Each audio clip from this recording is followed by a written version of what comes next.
तो सबसे पहले तो आप सभी मित्रों को नमस्कार भाई और सभी को राम राम। उम्मीद है सभी स्वस्थ होंगे, मस्त होंगे, अपने एग्जाम की अच्छी तैयारी कर रहे होंगे। जी हाँ दोस्तों, आज हम बात करने जा रहे हैं एएससी सेंटर साउथ में बेंगलोर में जो ड्राइवर की और व्हीकल मैकेनिक की, फायर इंजन ड्राइवर की जो पोस्टें आई है, इसके लिए हमें जो कैटेगरी वाइज जो भी है, सॉरी, मैं आपको बताना चाहूंगा, यानी पोस्ट वाइज आप जिस भी पोस्ट के लिए फॉर्म अप्लाई करना चाहते हैं तो आप भर सकते हैं। आज हम इस वीडियो में ये बताने जा रहे हैं कि आपको फॉर्म फिलअप करना कैसे और क्या क्या डॉक्यूमेंट और कैसे आपको भेजना है। तो थोड़ा सा ध्यान से इस चीज को आपको समझना है। और सबसे पहले मैं आप सभी को बताना चाहूंगा कि ये जो भर्ती है दोस्तों, यहाँ पर government of India ministry of defence ASC centre south two ATC Bangalore जो सेंटर है वहां पर ये भर्ती आई है। और दोस्तों मैं बताना चाहूंगा, इसमें ऑलमोस्ट 70+ वैकेंसी है अलग अलग पोस्टों के लिए। आप इनमें से किसी एक पोस्ट के लिए अप्लाई कर सकते हैं। लगभग मैं बात करना चाहूंगा यूआर और एससी कैटेगरी के लिए न के बराबर पोस्ट इसमें आई है। तो इन जो कैटेगरी के जो लोग हैं वो आप इस फॉर्म को स्किप कर, सॉरी, इस वीडियो को स्किप कर सकते हैं। बाकी लोग ध्यान से देखें कि इसका फॉर्म अप्लाई आपको कैसे करना है। पहली बात तो इसमें आपको ऑफलाइन जो है फॉर्म भरना है। ऑफलाइन फॉर्म भर के आपको भेजना पड़ेगा। तो जैसा कि आप देख पा रहे हैं, मैंने आपको नोटिफिकेशन दिखा दिया है, ये है आपकी नोटिफिकेशन। और इसमें पोस्टें दी गई है।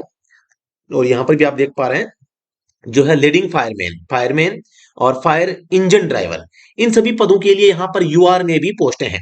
जैसे फायरमैन के लिए है, फायर इंजन ड्राइवर के लिए, फायर इंजन ड्राइवर की बात करता हूं तो यहाँ पर आप देख पा रहे हैं टोटल 10 पोस्टें हैं, 2 यूआर की, 3 एससी की, 2 एसटी की, 2 ओबीसी की, 1 ईडब्ल्यूएस की।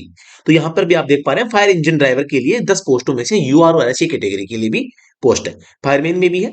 और लीडिंग फायरमैन जो है इसमें भी आपकी यहाँ पर पोस्टें काफी अच्छी यहाँ पे बताई गई है। तो ये 41 और 30 मिला के 71 पोस्टें हो चुकी है। फिजिकल हैंडीकैप्ड कोई अगर व्यक्ति है तो आप इन पोस्टों के लिए अप्लाई नहीं कर सकते, थोड़ा सा ये ध्यान में रखना है। फिजिकल हैंडीकैप्ड जो लोग हैं। और अब यहाँ पे जो पोस्टें दी गई है वो भी यहाँ पे बताई गई भी कौन सी पोस्ट के लिए कहाँ कहाँ जो वैकेंसी खाली है। और ये एलिजिबिलिटी क्राइटेरिया यहाँ पर बताया गया है, ये कंप्लीट हमने पहले देख लिया है। और आप देख पा रहे हैं यहाँ पे डिटेल यहाँ पर दी गई है। तो अब हम इसके बारे में जानेंगे, फिजिकल के बारे में भी यहाँ पर बताया गया है। तो अब हम इसका जो एप्लीकेशन फॉर्म है वो कैसे भरना है। ये एप्लीकेशन फॉर्म आपको व्हाट्सएप ग्रुप और टेलीग्राम चैनल पे मिल जाएगा, जिनका लिंक आपको वीडियो के डिस्क्रिप्शन में मिल जाएगा। तो सबसे पहले आपको फॉर्म आपको बढ़िया से प्रिंट करवाना है। प्रिंट करवाएंगे तो ये लाइन आपको लिखी हुई मिलेगी पहले से। और दोबारा से बताना चाहूंगा मैं, यहाँ ये लाइन आपको यहाँ पर लिखी हुई मिलेगी। और ये जो एड्रेस है ये भी लिखा हुआ मिलेगा इसमें। यहाँ पर आपको फोटो चस्पा करानी है। क्या करनी है? फोटो चस्पा करनी है यहाँ पे। यहाँ पे अपनी फोटो चस्पा कर देना। फोटो चस्पा करने के बाद आप देख पा रहे हैं पोस्ट अप्लाइड फॉर। तो इसमें आपको सिविलियन मोटर ड्राइवर जैसे मैं लिख रहा हूं। तो जिस भी पोस्ट के लिए आप अप्लाई कर रहे हैं उस पोस्ट का नाम लिखना है। नाम जैसा कि मैंने लिखा है, जैसे कि मैंने ये लिख दिया है, नाम लिख दिया है। मोबाइल नंबर लिख देना है। अपनी ईमेल आईडी लिखनी है। फंक्शनल, फंक्शनल का मतलब है जो काम कर रही है। बिना काम करने वाली बंद मोबाइल नंबर, बंद ईमेल आईडी, ऐसा आपको नहीं करना है। आधार नंबर आपके यहाँ पे आपको आधार नंबर लिखने हैं। आपके पापा का नाम लिखना है। आपकी जन्म तिथि आपको इस हिसाब से लिख देनी है। और इसके बाद आप कोरिस्पोंडेंट एड्रेस, यानी जहां पर आप करंट में रहे, एक तो होता है करंट एड्रेस, एक होता है परमानेंट एड्रेस। तो एक तो स्थायी पता, एक अस्थायी पता। तो अस्थायी पता यहाँ पे लिखना है। तो जैसे जिनका सेम है तो आप दोनों जगह समान लिख सकते हैं। तो यहाँ पर आप देख पा रहे हैं house number, post office, district, state और जो है पिन कोड, ये आपको लिखना है। तो मैंने सेम लिखा है। एजुकेशनल क्वालिफिकेशन में जो आपकी क्वालिफिकेशन है, जैसे मैट्रिक है, आईटीआई, डिप्लोमा, 12वीं, ग्रेजुएशन, पोस्ट ग्रेजुएशन, तो 12वीं जैसे आप लिख सकते हैं, आपकी फैकल्टी भी लिख सकते हैं। अब यहाँ पे 10वीं 12वीं का आपको डाटा यहाँ पे लिखना है विद परसेंटेज, ठीक है। रिमार्क में का आपको कोई स्पेशली ज्यादा नहीं करना। जेंडर मेल लिख देना है। कैटेगरी आपको ओबीसी लिख देनी है। और अगर आप एक्स सर्विसमैन है तो आपको यहाँ पे एनए आपको लिखना है, या नील आप लिख देना, जो भी लिखे। तो यहाँ पर भी नील आप पेन से डायरेक्टली ऐसे लंबा ऐसे करके लिख देना नील, ठीक है। मैं ये रेड से कर रहा हूं, आपको यहाँ पे ब्लैक पेन से करना है गुरु, है ना। यहाँ पर भी आप यहाँ पे ये भी बने। और 17 नंबर कॉलम में आपको यस नो में से करना है, मतलब आप सेंट्रल गवर्नमेंट के एम्प्लॉय तो है नहीं। तो अगर नहीं है तो फिर आपको नो पे करना है ना, नो लिख भी सकते हैं आप। यहाँ पे आप देख पा रहे हैं अगर है तो यहाँ पे सभी पे आपको एक लिख करके नील आपको लिख देना है, ठीक है। यहाँ पे आपको चॉइस, जैसे कि मैं अभी यहाँ पे जो है सीएमडी के लिए भर रहा हूं, तो यहाँ पे सीएमडी की जो पोस्ट है, जो हमारा जो नोटिफिकेशन है इसमें कहाँ कहाँ दी गई है, इन पोस्टों के हिसाब से, जैसे कि देखो ये पोस्टें हैं यहाँ पे, जैसे यह है बेंगदुबी और यह है खपैल्स और पठानकोट चेन्नई। इनमें से मैंने जो भरा है यहाँ पे देखो, मैंने बेंगबुडी को पहले जो है बेंग दुबी, इसको मैंने प्राथमिकता पहली दी है, पठानकोट को दूसरी, चेन्नई को तीसरी दी है। डिक्लेरेशन पे आपको डेट लिखनी है जब आप भेजेंगे, आपके शहर का नाम लिख देना है और आपके साइन कर देने हैं, ठीक है। इस टाइप से आपको लिखने हैं। यहाँ पे आपको टिक लगाने कौन कौन से आपने डॉक्यूमेंट भेज दिए हैं। टू सेल्फ अटेस्टेड फोटोग्राफ्स, आपको दो फोटोग्राफ आपको भेजने हैं, वो भी सेल्फ अटेस्ट यानी ऊपर साइन करके। Name and father's name on the back side of photo, इस फोटो के आपको पीछे की साइड में आपको अपना नाम और पापा का नाम आपको लिख के भेजना है। One self addressed registered envelope duly affixed with appropriate postal stamps, यानी कि आपको एक जो है, जो आपको एक खाली लिफाफा भेजना है। खाली लिफाफा भेजेंगे जो कि क्या होगा, पोस्टल स्टाम्प उसके ऊपर लगी होगी। जिस एड्रेस के लिए आप भेज रहे हैं उससे पूछ लेना कि वहां से वापस मेरे पास में अगर ये जो है लिफाफा आएगा तो कितने रुपए का चार्ज लगेगा। वो चार्ज आपको 20 25 30 रुपए का जो भी चार्ज होगा वो आपको पोस्ट ऑफिस में बता देगा। तो वो आपको लिफाफा तैयार करना है, खाली लिफाफा, ताकि वो जो है एएससी बेंगलोर से यहां आने में जो चार्ज लगेगा वो आपका ही लगेगा। तो यहाँ पे खाली लिफाफा भेजना है जिसपे एप्रोप्रिएट पोस्टल स्टाम्प, यानी कि जितने में वो पहुंच जाए उतनी स्टाम्प सील आपको वहां पे स्टाम्प जो है उसके ऊपर लगानी है। स्टाम्प जो इसमें जो चार्ज लगता है, 1 रुपए 2 रुपए की 5 रुपए की 10 रुपए की आती है, तो उसके आप ऊपर लगा देंगे तो उसके बिहाफ पे वो आ जाएगा। एडमिट कार्ड इन डुप्लीकेट, आपको डुप्लीकेट एडमिट कार्ड भी भेजना है जो अभी मैं आपको बताऊंगा, इसके नीचे दिया गया है। Self attested copies of certificate sheets, यानी आपने कितनी सेल्फ अटेस्टेड कॉपीज आपने यहाँ पे इंक्लूड करी है।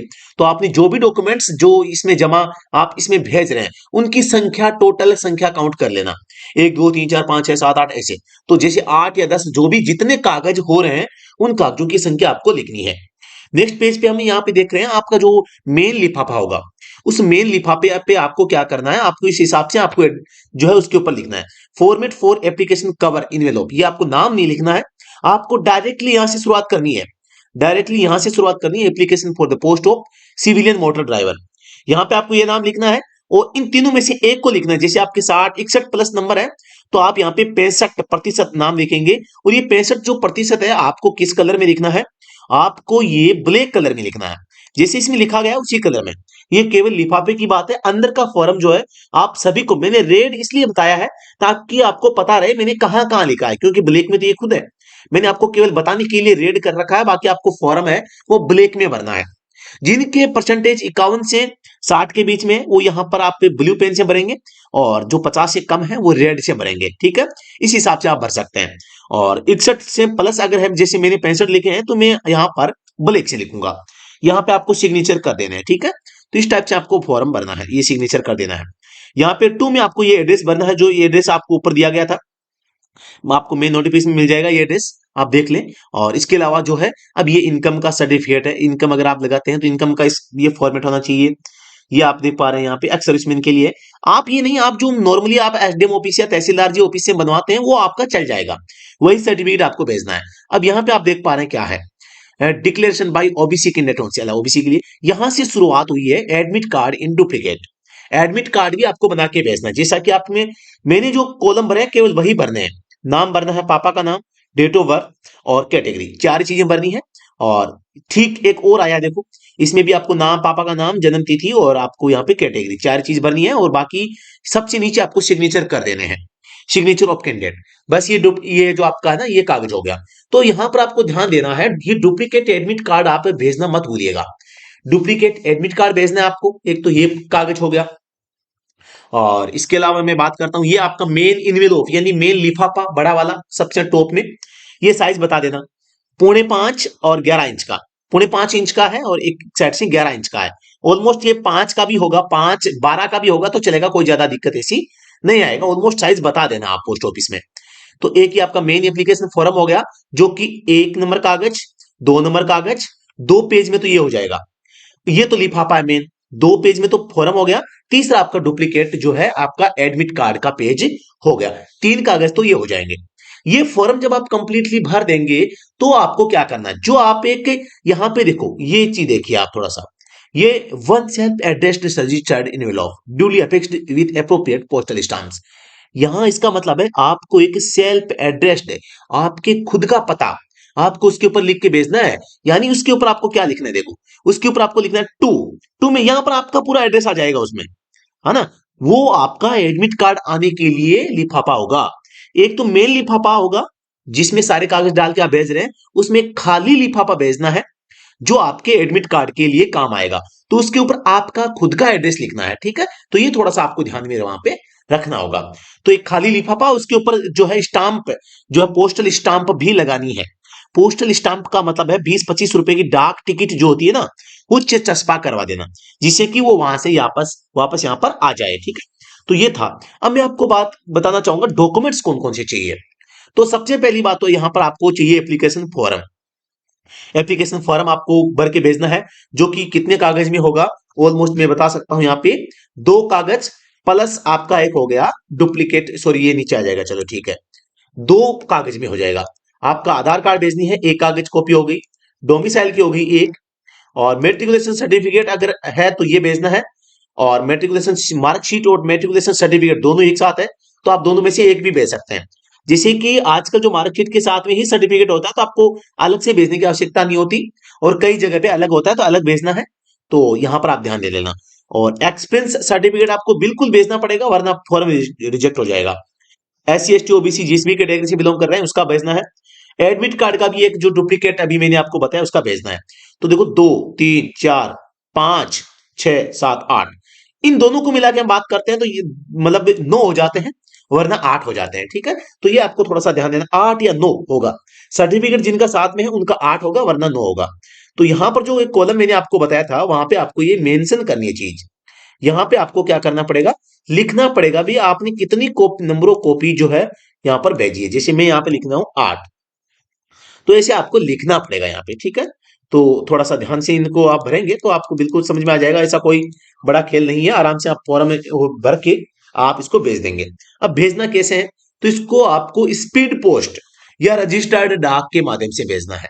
स्पीड पोस्ट या रजिस्टर्ड डाक के माध्यम से। एड्रेस सबको पता है, सबसे टॉप में यहाँ पे लिखा हुआ भी है, ये एड्रेस आपको इस एड्रेस पे भेजना है। और साथ ही दोस्तों बताना चाहूंगा, ये एड्रेस आपको इस पोस्टल एड्रेस पे भी मैंने लिख के बता दिया है। ये जो इन्वेलोप है, जो लिफाफा है, इस लिफाफे के ऊपर लिख के आप भेजेंगे।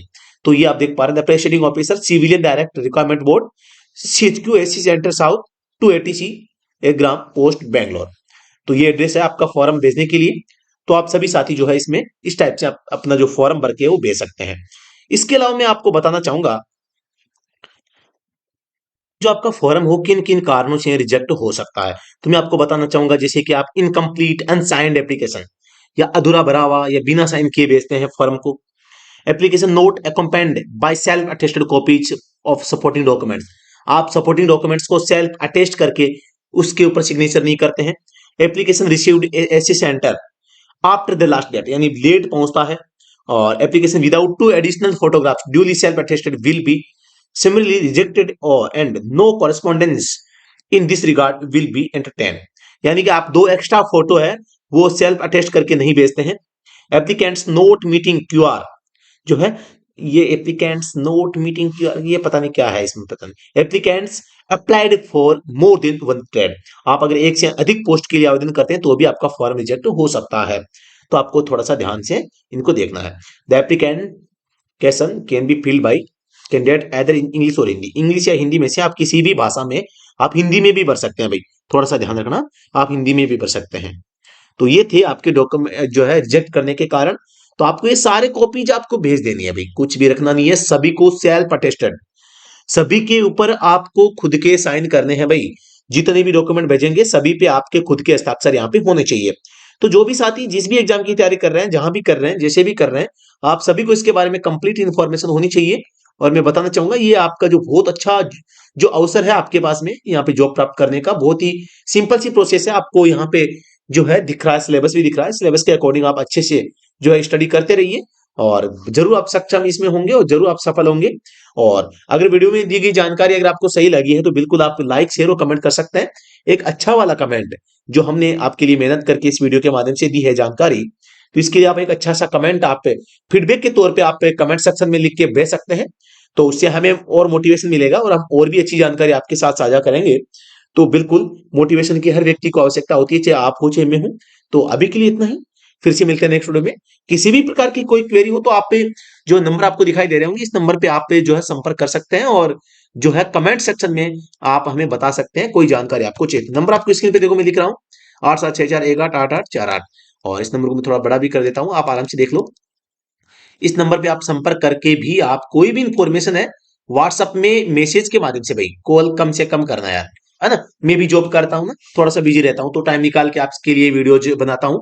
तो आप चिंता मत करना, आपकी पूरी सहायता की जाएगी। लेकिन थोड़ा सा आप मैसेज ढंग से मैसेज लिख के कोई भी सवाल जवाब आप पूछ सकते हैं, आपकी क्वेरी दूर करेंगे। अधिक जानकारी के लिए आप हमारा टेलीग्राम चैनल ज्वाइन कर सकते हैं, जिसका लिंक वीडियो को डिस्क्रिप्शन में मिल जाएगा। ये फॉरम जो है, फॉरम का लिंक भी आपको वीडियो के डिस्क्रिप्शन में मिल जाएगा। जी हाँ दोस्तों, आप किसी भी पोस्ट के लिए अप्लाई करते हैं तो आप बिल्कुल आप बेधड़क होकर अप्लाई कर सकते हैं। जैसा कि आप देख पा रहे हैं, इसमें जो है यूआर और ऐसी कैटेगरी वाले साथी निराश न हो। आप जो लीडिंग फायरमैन और फायरमैन के लिए भी और फायर इंजन ड्राइवर के लिए भी आप जो है यहाँ पे अप्लाई कर सकते हैं। क्वालिफिकेशंस जो भी है वो आपको यहाँ पर मिल जाएगी। जैसे कि मैं बात करता हूं, फायर इंजन ड्राइवर है तो आप यहाँ पर देखिए क्या है। आपको 3 साल का तो एक्सपीरियंस है ये किसका, एचएमवी लाइसेंस का। आप जो है प्रोफिशिएंट इन ट्रेड वर्क, जो इसमें आप प्रोफिशिएंट यानी आप इसमें दक्ष होने चाहिए, आपको ये काम आना चाहिए फायर वाला। और मेट्रिकुलेशन और इक्विवेलेंट फ्रॉम रिकॉग्नाइज्ड बोर्ड, यानी आप 10वीं पास होनी चाहिए। ठीक है। Preferably should be certified by A reputed institution after having attended A fireman course. यानी आप अगर इसमें किसी भी जगह से अगर आप प्रेफरेबली यानी प्राथमिकता किसको दी जाएगी, जो फायरमैन का कोर्स करने के बाद में जो है institute after having attended fireman course के बाद में आपने अगर कहीं पर काम किया है, उसका एक्सपीरियंस आप दिखाते हैं, तो आपको प्राथमिकता दी जाएगी, है ना। तो ये बात है, तो एक्सपीरियंस आपके पास में होना चाहिए, बिल्कुल आपका सिलेक्शन हो सकता है। जिनके पास में फायर का डिप्लोमा है वो कहीं से आप फायरमैन का काम करने का अनुभव भी लिखवा लें, तो इससे भी आपको जो है यहाँ पे सिलेक्शन में काफी आसानी रहेगी और आपको प्रायोरिटी यहाँ पे दी जाएगी, जिससे कि आपका सिलेक्शन आसानी से हो जाएगा। तो thank you so much video देखने के लिए। और बिल्कुल आपका कोई हमारे लिए सुझाव है तो आप जरूर दें। तो अभी के लिए इतना ही, फिर से मिलते हैं नेक्स्ट वीडियो में। तब तक के लिए धन्यवाद, थैंक यू सो मच।